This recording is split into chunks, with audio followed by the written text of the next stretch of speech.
जी आपका? कौन से गांव से? ये कौन है आपके? और क्या प्रॉब्लम थी आपको? और क्या दिक्कत थी? लीवर में प्रॉब्लम थी। तो कितने दिन से दिख रही है ये?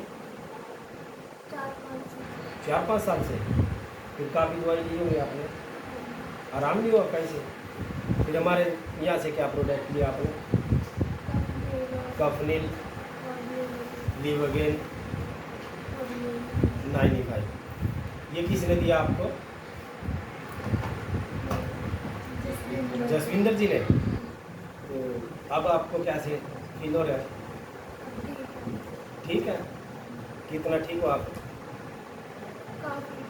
काफ़ी ठीक है। तो कितने महीने हो गए आपको लेते हो इसको? इसको 2 महीने। 2 महीने से। तो आपने वो और कहीं भी दिखाया सर बेटिया को? हाँ दिखाया है। कहाँ दिखाया? और इंद्री। तो आराम नहीं हो कुछ भी? 4-5 साल से आराम ही नहीं लगा कुछ।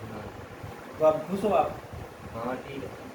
बहुत बढ़िया। फिर आपने ना ये आगे लोगों को विश्वास दिलाना है कि ये आसमान अच्छा है।